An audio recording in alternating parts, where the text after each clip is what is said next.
Olá, galera! Ive está recebendo ligações de São Paulo de cobranças de cartão de crédito. Na verdade é para oferecer crédito. Isso acontece, a pessoa tem muito crédito no mercado, é desse jeito.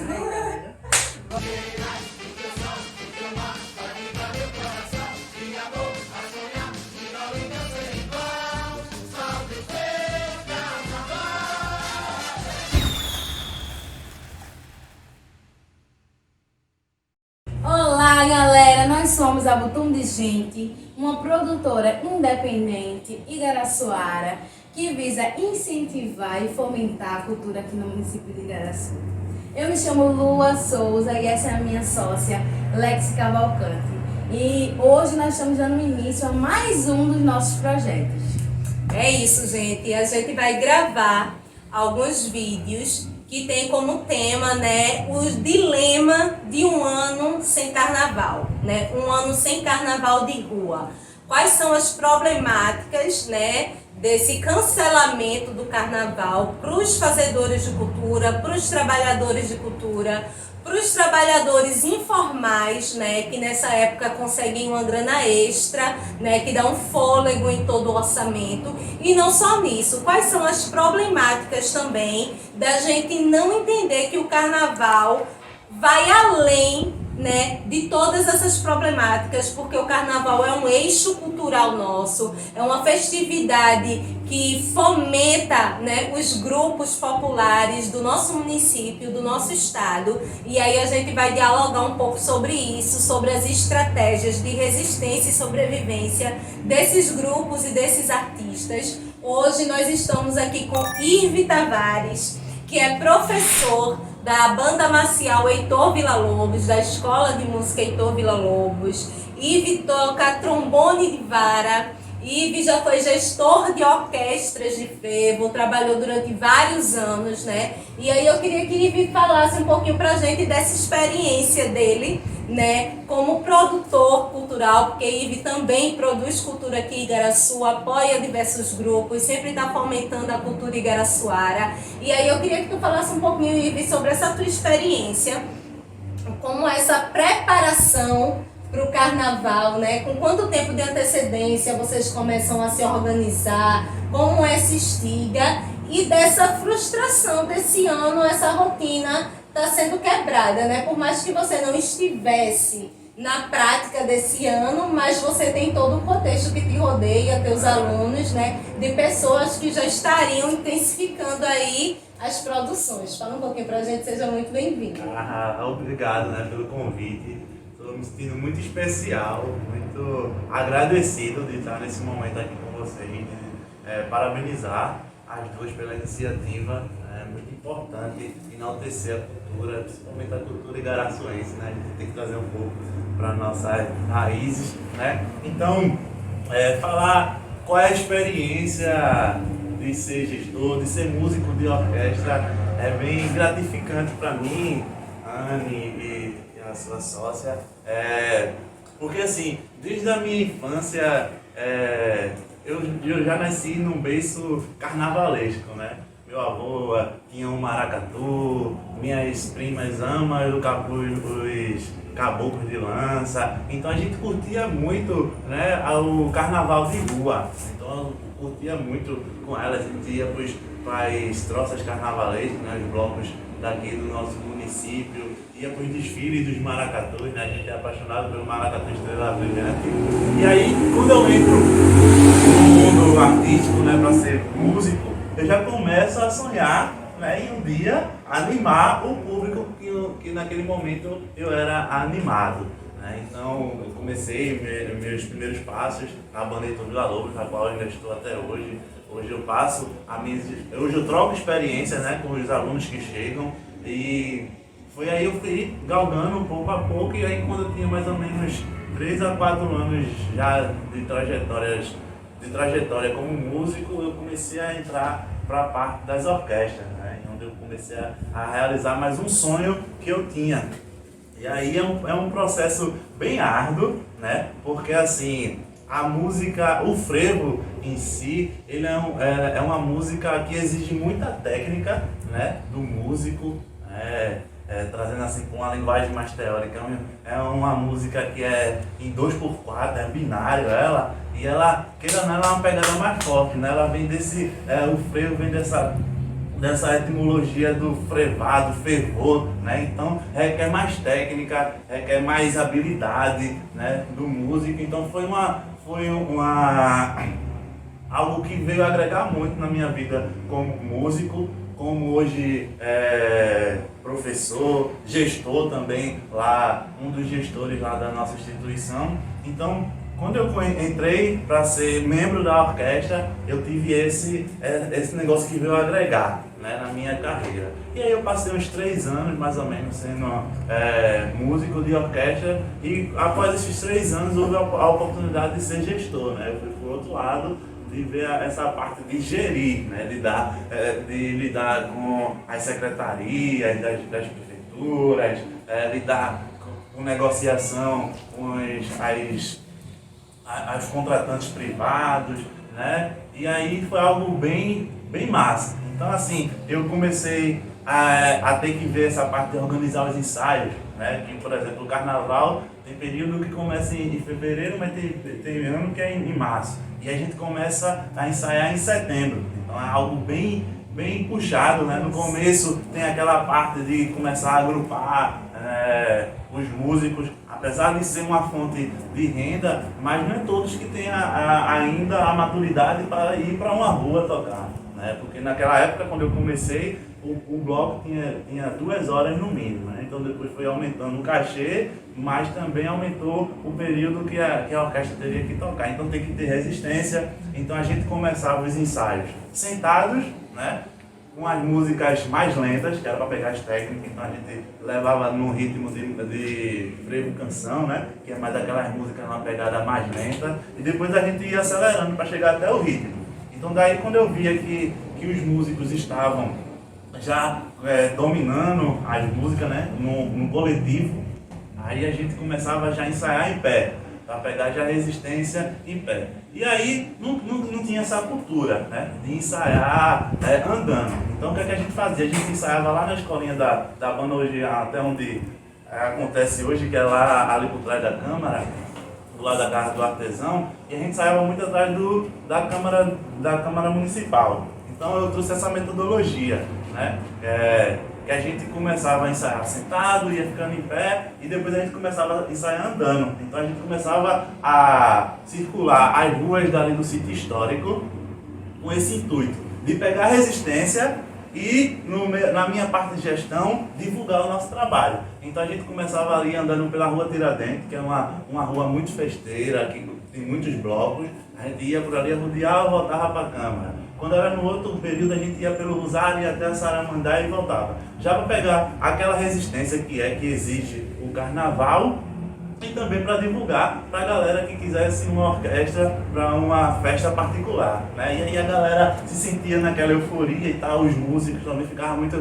E tinha sexta-feira que eu já fazia de propósito, a gente só ficava parado e eles começavam aquele, bora aí andar, isso, aquilo outro, porque a galera começava a acompanhar a gente, começava aquele fervor todo. Então tem todo esse gosto, né? Que infelizmente esse ano vai ser diferente, as orquestras estão aí se inovando, né? Que foi que essa pandemia veio estimular, né, o homem, né, como tem um ditado árabe que diz, homem é que nem tapete, precisa ser sacudido, né? E aí teve que sacudir para se inovar, né? Então eles estão aí ensaiando, né? Tem muitos alunos nossos lá que fazem parte das orquestras aí, eles estavam até desmotivados, mas quando veio essa ideia de fazer lives com as orquestras, eles se motivaram mais, né? Tem algumas pessoas que estão contratando, estão aí pensando em contratar, né, para as supostas festas particulares. Então, assim, está dando um gás na galera que está aí nas orquestras. Massa, Ive. É importante a gente, antes da gente começar a gravar o vídeo, a gente estava trocando ideia aqui, né, nos bastidores, e a gente estava falando que a pandemia, ela colocou uma lupa em todos os problemas que nós já tínhamos aqui, né? Então, nas questões da saúde, questões de renda, enfim, em todos esses eixos. E na cultura não foi diferente.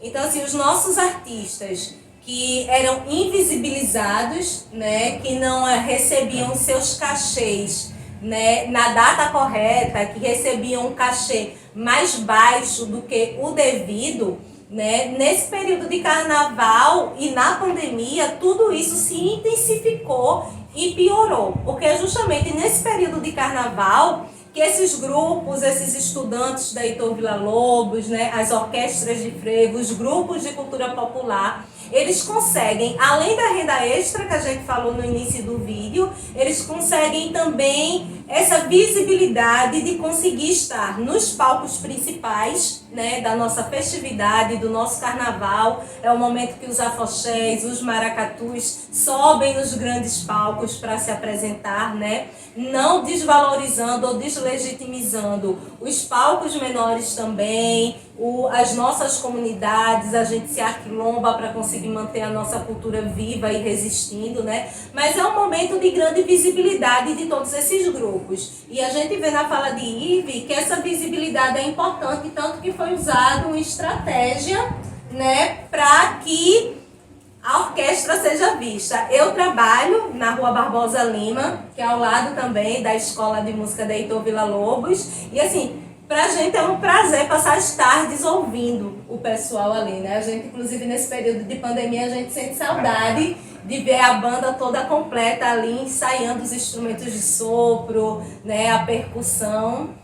É importante ressaltar também que esse momento de carnaval, né, é tido muito como a festa da carne, a festa da prostituição, mas assim, é importante ressaltar também que além de ser a festa onde as pessoas se exibem, mostram seus corpos e saem se divertindo na rua, é uma festa que sustenta muitas famílias, né? Então, desde o folião, né, que consome tanto bebidas, comidas, e isso gera uma renda para quem faz esse trabalho informal, quanto para o músico que está ali, os produtores que estão ali fazendo toda essa festa acontecer, né? Porque para ter uma festa, existe todo um aparato por trás que faz com que a festa aconteça, né? Então, os blocos, as troças, os maracatus, os grupos, né, de coco, de afoxé, enfim, são pessoas que estão ali fazendo com que essa festa aconteça.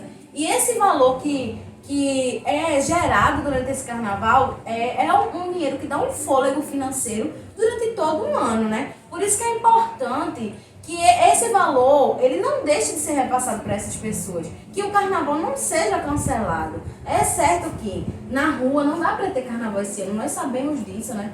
Tanto pela questão pandêmica, da infecção, né, que vai ser transmitida se tiver aglomerações na rua, mas existe aí plataformas virtuais onde pode estar acontecendo, né? Então, vimos muito nessa pandemia o acontecimento de lives, né? E aí, por que não o carnaval, esse ano, ser um carnaval virtual, não é? Trazendo renda para aquelas pessoas que produzem, né, cultura, produzem suas músicas, danças, arte, enfim, para as pessoas. E aí, a importância também de nós, como foliões, né, valorizarmos isso, né? Então, estarmos lá curtindo, compartilhando, comentando, fazendo um adendo, né, a todo esse compartilhamento e tal. Que tal você curtir aí o nosso vídeo, dar uma inscrevida no nosso canal, se você não já tiver inscrito, né? Ativa o sininho, comenta. Eu vou fazer assim, né?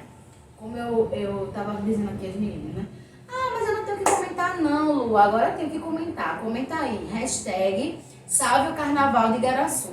E aí, comenta aí para que a gente veja que vocês estão assistindo o nosso vídeo, né? E aí, Ive, fala um pouquinho mais assim dos desafios, né, que tinham nesse período de carnaval, né? Como era assim que acontecia essa produção aí por trás dos bastidores e a importância assim de tu como produtor e fazedor de cultura, como tu enxerga essa falta do carnaval de 2021? Nossa, são diversas dificuldades. A gente começa assim, porque a gente atendia muito, como a orquestra ela era, né, oriunda dos trabalhos sociais que a banda exerce até hoje, né? Então a gente atendia muito, como a gente ainda atende hoje, mas eu vou falar como eu era gestor da orquestra, a gente atendia muita galera de periferia, a galera que tinha muitas dificuldades financeiras, que não tinha acesso a tantas informações. Então a gente já começava com essas dificuldades, né? A galera ia para ali porque amava, na maioria das vezes, porque amava o que estava fazendo, mas e muitas vezes também era a necessidade financeira, né? De ter que rasgar os lábios, né? Como eu sempre digo, tinha muitos momentos que quando a gente tirava o instrumento da boca, a gente via o vocal repleto de sangue, algo bem puxado para a gente trazer o sustento, né? Muitos traziam o sustento, muitos não precisavam, muitos tocavam carnaval para comprar um instrumento, assim, para comprar uma roupa e tal, né? Mas muitos era para levar o sustento para casa mesmo. Então tem todas essas dificuldades. Também a gente a gente enxergava também muito as chagas sociais que a sociedade começa a aflorar nessa festa.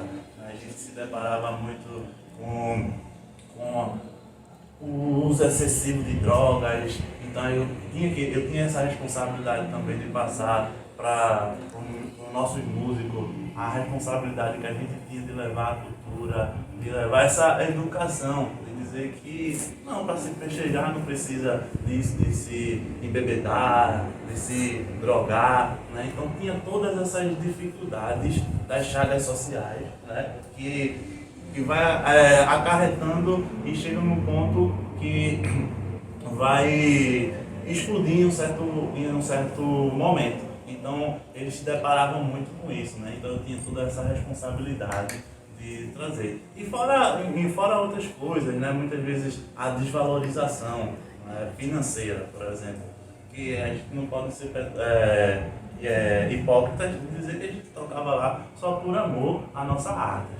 Ia lá em busca do retorno financeiro. Então muitas vezes a gente não era bem remunerados, né? Demorava, né? Não sei como é que está agora, mas demorava bastante para ser pago. Eu, por exemplo, até hoje ainda fico aí de gestões passadas, dinheiro meu lá que eu deixei para lá porque a gente tinha que ficar correndo atrás. Então são feridas, né, que a classe traz de diversos períodos até hoje, né? São dificuldades que a gente carrega até hoje e que a gente precisam enxergar a gente diferente. Espero que essa pandemia venha mudar as visões dos contratantes, né, dos telespectadores agora vendo pela internet, dos foliões, da galera que vai prestigiar os músicos, né? Para enxergar não só como um mero músico,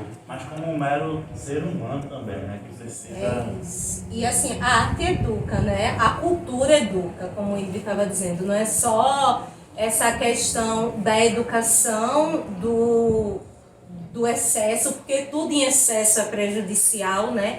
Então, não só essa questão da educação no uso em excesso, mas eu, como educadora patrimonial, sei o quanto a cultura, o nosso patrimônio imaterial, que é fazer cultura, faz diferença na vida da nossa comunidade, da nossa sociedade, né? As crianças que vêm da periferia e aprendem ali, né, a tocar um instrumento e aprendem ali um modo de conseguir uma renda extra para sua família. A gente precisa entender que cultura, além de entretenimento, e não só entretenimento, né? Porque cultura aborda política, aborda os males da sociedade. Sempre que a gente está produzindo, sempre que os artistas estão cantando, seja uma peça teatral, seja uma música, seja qual for o eixo cultural, isso foi pensado através de vivências, né? Vivências sociais, através das trocas que aconteceram na nossa sociedade.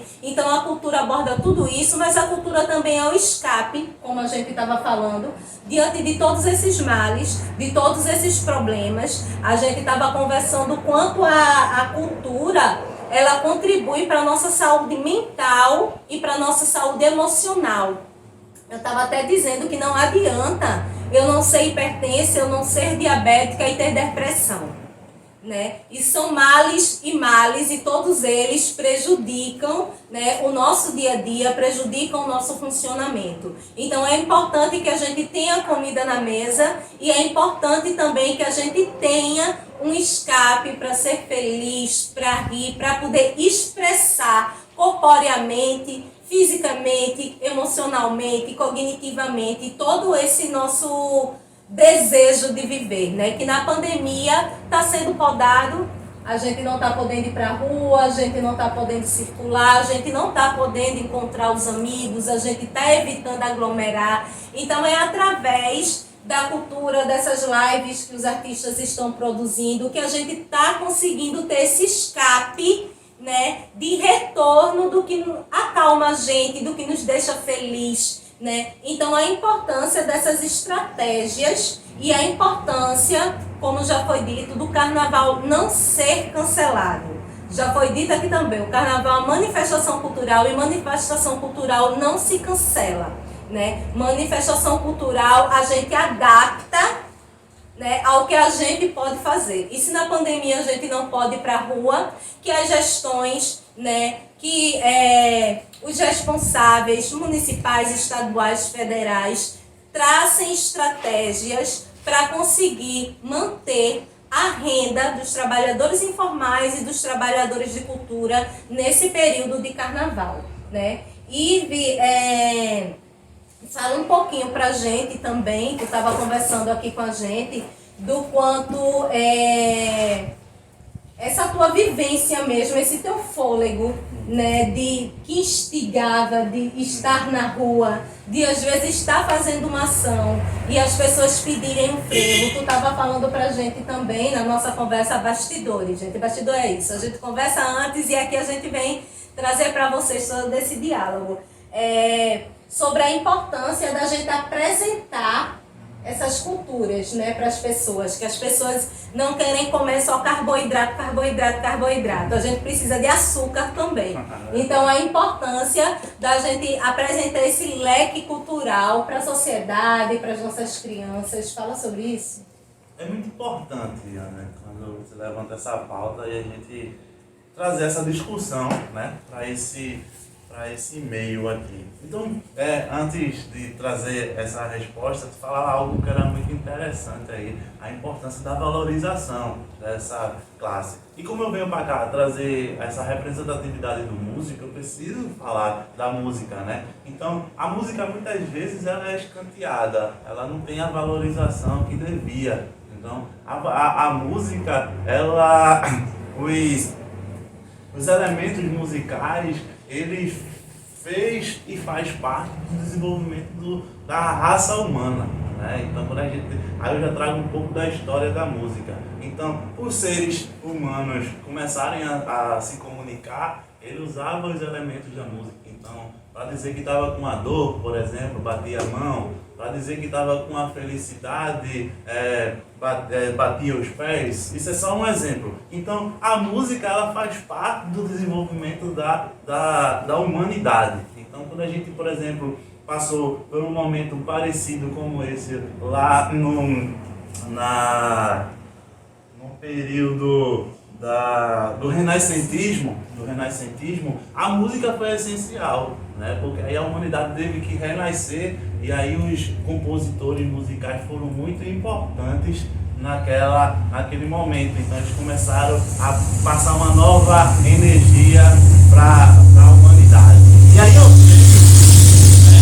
e a música ela será muito importante agora para esse renascentismo dessa nossa geração, né? Para esse novo momento, né? Que a gente sempre fala. Então a arte ela é muito importante. Então quando eu venho trazer para cá agora essa realidade que Anne pediu para me passar esse meu testemunho, né? Uma vez eu escutava uma pregação e aí o pregador dizia que a pregação ela toca muitos corações, mas os testemunhos arrastam multidões. E aí eu lembro que a gente, em uma das minhas tocadas, me chamaram para tocar uma procissão lá em Nova Cruz, se não me falha a memória. E aí a gente levou a bandeira todinha até a igreja, deixou a bandeira lá e voltou. Quando a gente distanciou um pouquinho da igreja, aí o pessoal, toca frevo. Eu disse, a origem do grupo é a orquestra de frevo, né? A gente se adaptou para tocar essa procissão, então toca aí, você, a galera não vai chiar não. Não, a gente que quer. Foi quando eu vi como a sociedade ela é sedenta, né, dessas culturas, da cultura popular, né, do frevo instrumental. Então, era muito gratificante, Anne. Muitas vezes a gente estava exausto, né, mas com os lábios todos rachados, como bem falava, né, com o bocal cheio de sangue, os meninos da percussão com os braços todos inchados, com os músculos exaustos, com a mão cheia de calo, mas quando a gente tocava, por exemplo, o Vassourinha que tocava, aí a energia ia lá pro alto e a gente se renovava, né? Então toda vez que eu via que a orquestra já estava para lá de Bagdá, isso começa mesmo a exaustão começa a chegar geralmente no domingo à tarde, né? Que é o domingo que tem muita festa. Então quando eu via que a orquestra já estava para lá de Bagdá, eu, Vassourinha! Aí, o público dava aquele gás, né? E a gente se animava também. Então, são essas uma das experiências, né? Diversas experiências que a gente passou na rua, né? Do sentimento humano. Muitas vezes a gente, eu lembro desesperado, porque eu tinha que sair de uma festa para ir para outra festa, e aí o cara que ia pegar a gente da Kombi, eu ligava e ele nada de atender, eu saía andando lá do Bonfim 1 até a BR. Quando eu chego na BR para pegar uma Kombi, ia passando um motorista da prefeitura de Kombi, e aí vocês vão para onde? Aí ele foi para uma festa que não era nem da prefeitura, já era particular essa. Eu disse, não, pô, eu levo você, não sei o quê. Então, aquele companheirismo que existia, né, que existe, né? Então, foram momentos marcantes para mim, que, como eu já vinha dizendo, né, que serviu de muito alicerce para a minha vida profissional hoje, né, para os meus testemunhos, né? Então são vivências marcantes. E a gente escuta, eu só queria abrir um parêntese nessa fala de Ive, que a gente escutando o Ive falando da trajetória e do que os músicos passam assim tocando, a gente vem aqui desmistificar também aquela ideia, né, que o fascismo traz de que o artista é vagabundo.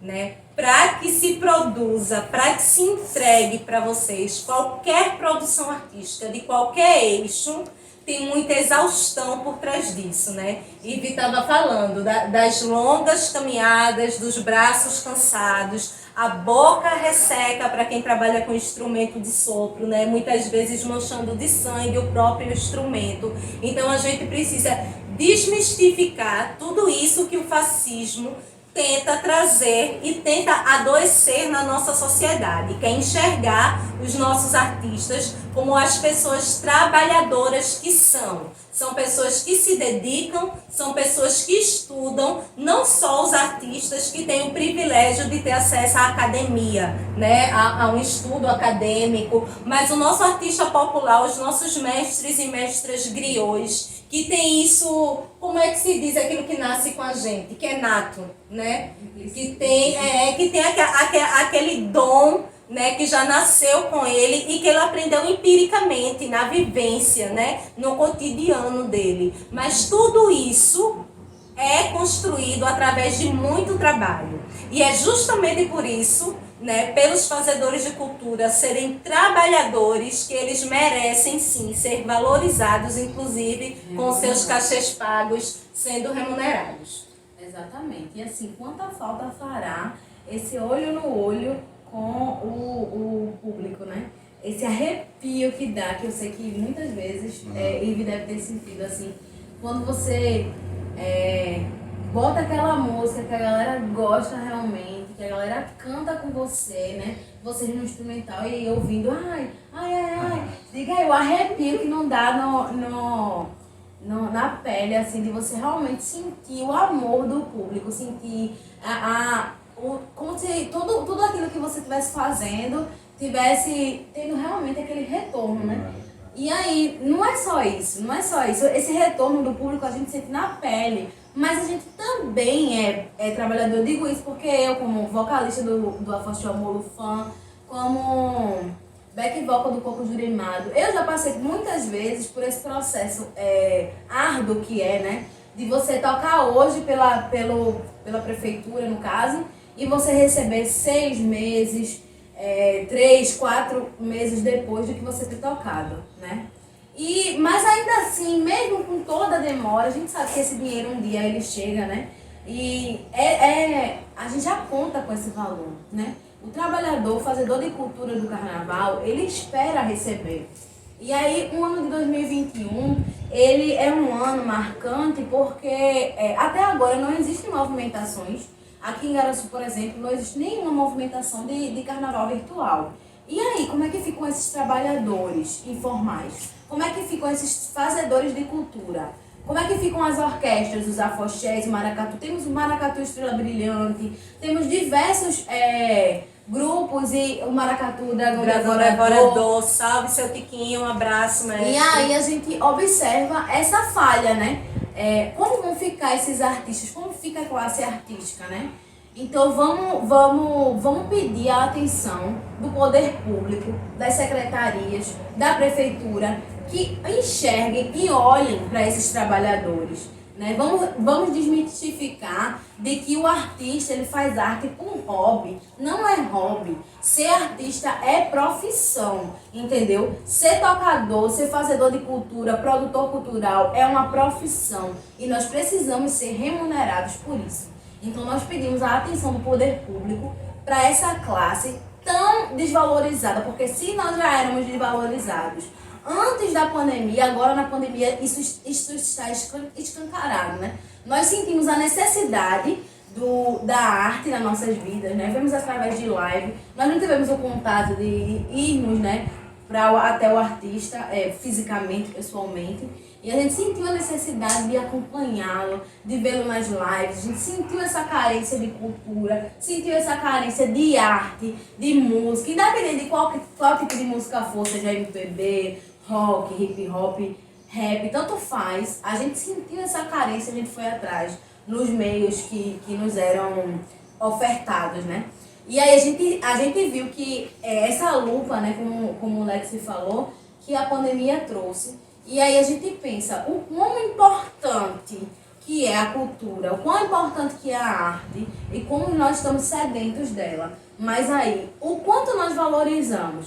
Quantas vezes nós paramos lá para assistir a arte a live daquele artista? Fomos lá e comentamos e compartilhamos, porque é isso que dá a renda dele, entendeu? Então nós também vamos lá, vamos valorizar cada dia mais, né? Temos inúmeros fazedores de cultura, inúmeros de produtores culturais, vamos dar incentivo para que essa arte ela não pare, ela não deixe de existir, não é? Vamos dar incentivo e vamos cobrar o poder público para que haja sim carnaval, não de rua, porque infelizmente estamos nesse período pandêmico, mas que haja o carnaval, porque como o Lex falou, é uma manifestação cultural e não se cancelam manifestações culturais. Vamos fazer da forma que dá para fazer, dá para colocar os grupos sim de forma online, tomando todas as precauções, distanciamento, álcool em gel, máscara. E vamos colocar cachê, vamos remunerar essa galera que está precisando, né? Porque se a área artística, ela foi uma das primeiras a parar por conta da pandemia, ela vai ser uma das últimas, se não a última, a voltar, né? Então vamos ter atenção com essa galera que está tão precisada. Vamos valorizar a cultura produzida local na nossa comunidade, né? Porque nós vemos muitos artistas, né? muitos artistas, desde antes da pandemia, quando se faziam as festas daqui do município, principalmente quando eu falo daqui do município, trazem-se artistas de fora e aí colocam um valor de cachê altíssimo, que muitas vezes se paga antecipadamente, quando o artista local, quando vai tocar, recebe um cachê que nem dá para comparar, né? Nem dá para comparar os valores.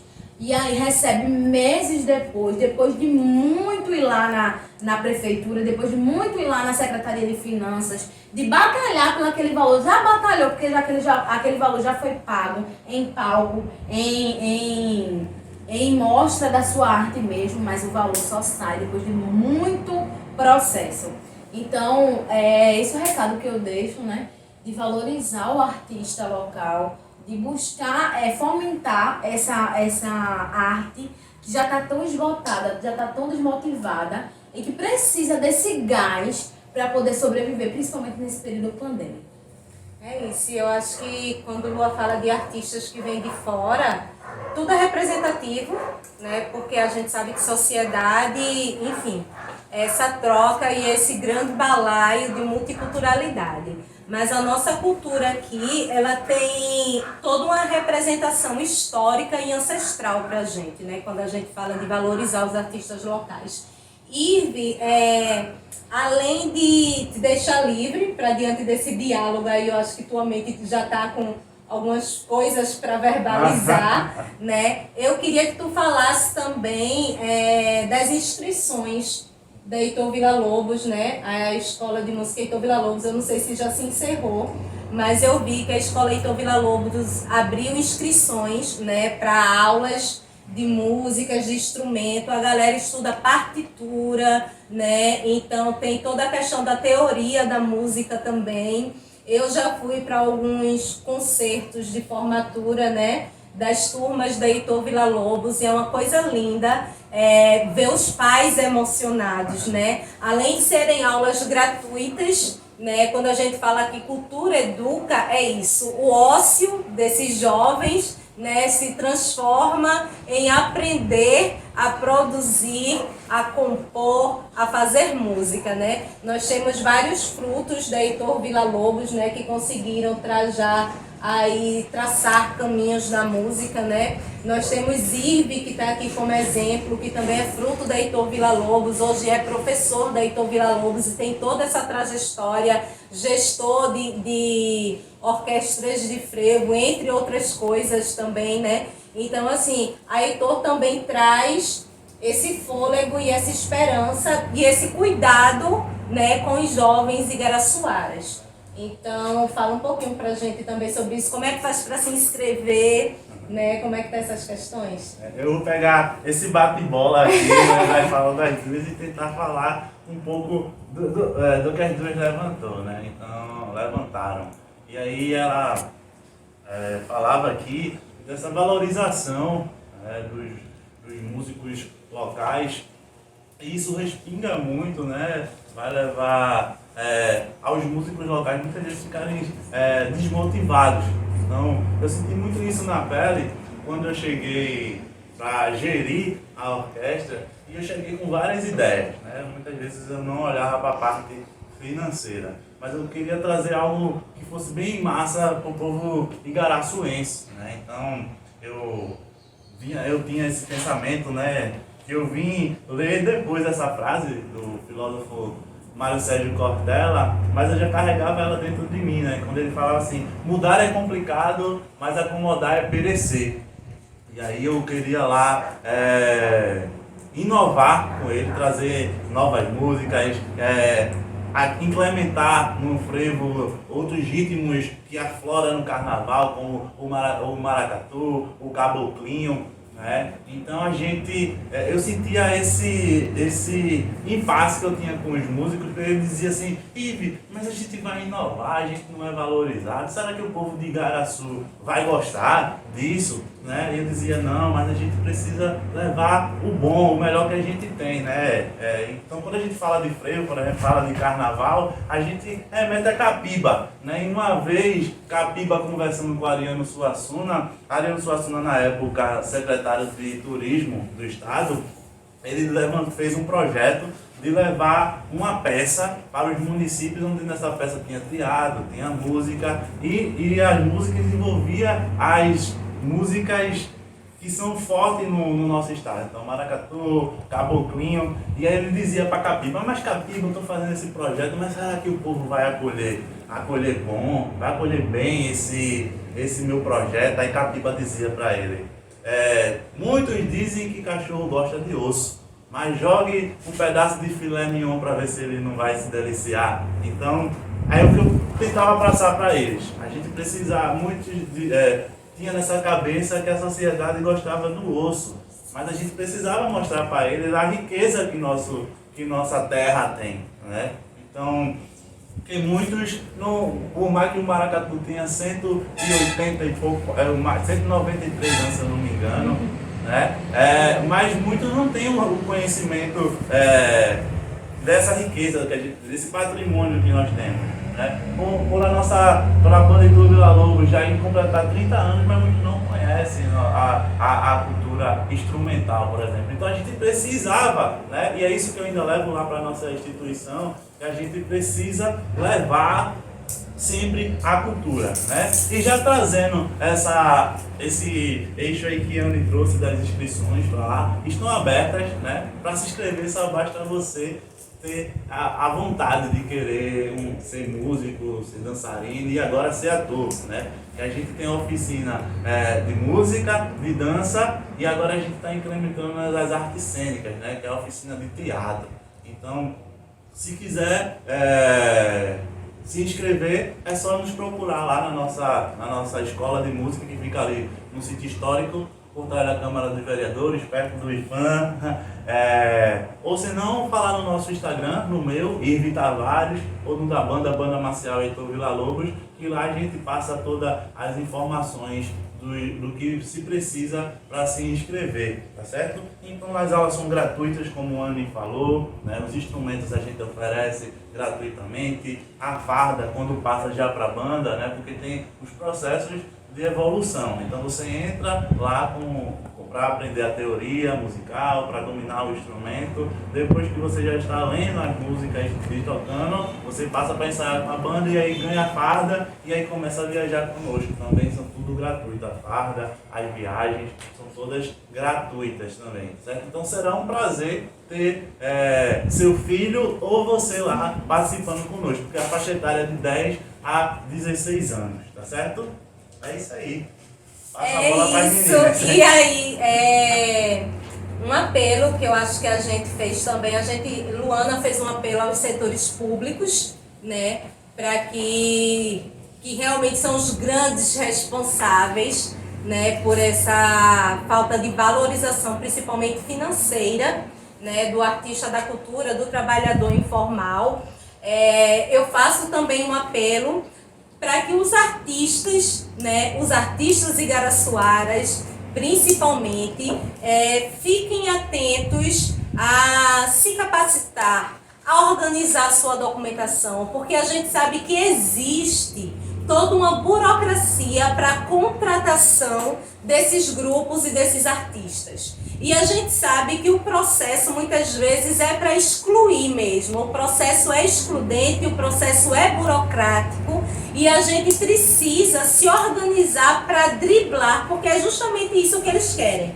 Que a gente fique na informalidade, que a gente não fique irregular para conseguir ser contratado, para que a gente não consiga subir nos grandes palcos, para que a gente não consiga colocar a nossa arte e a nossa produção para jogo nas ruas, sob os holofotes, né? Então, a Botão de Gente é uma das produtoras que está à disposição para ajudar os artistas a regularizar a documentação, a montar o currículo cultural, a montar projeto para se inscrever. As inscrições para o Funcultura estão abertas aí, né? A Fundarp está com seus editais sendo lançados também. Nós tivemos a Lei Aldir Blanc e aí a gente acompanhou de perto como produtora a dificuldade dos artistas em conseguir se organizar para poder colocar um projeto para ser aprovado pela Aldir Blanc. E a gente sabe que a Aldir Blanc, justamente por ter vindo para dar esse fôlego para a gente, né?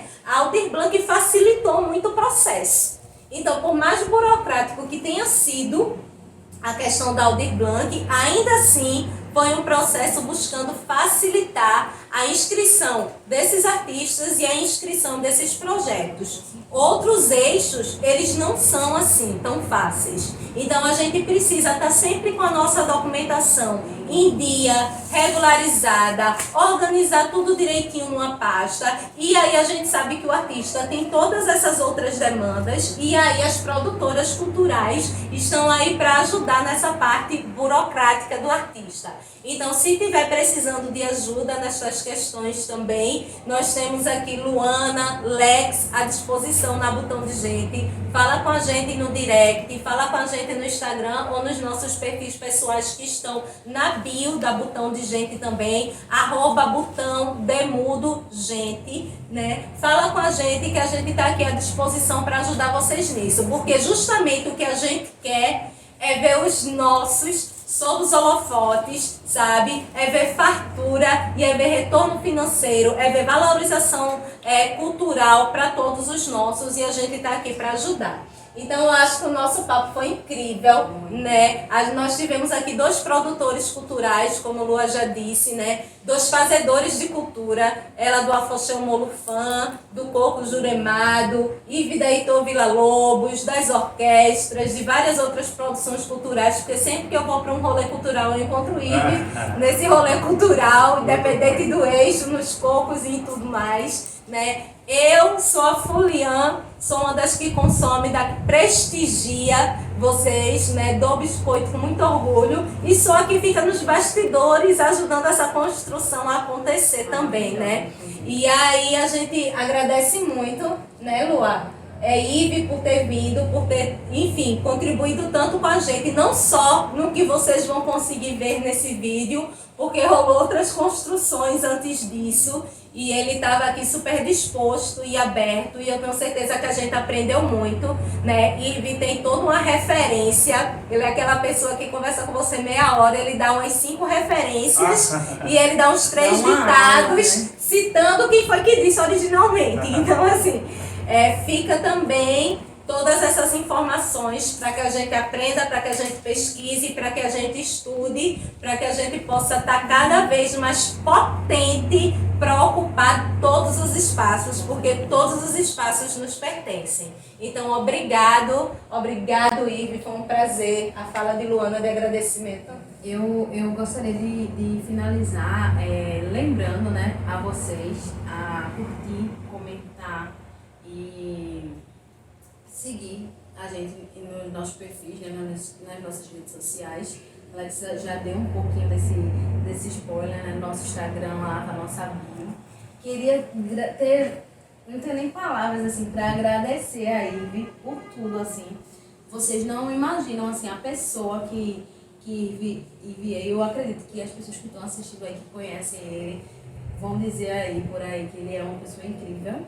E vamos finalizar, né, lembrando de pedir a atenção dos poderes públicos, né? Atenção mesmo. Eu falo que, como o Lex falou, um apelo realmente, né? Para ter essa visibilidade desses grupos que dependem dessa renda. Então, vai ter carnaval sim, de forma virtual sim, e vamos cobrar até que a gente consiga, não é? E é isso. Tchau, galera! Se inscreva no nosso canal e ative o sininho. Cheiro!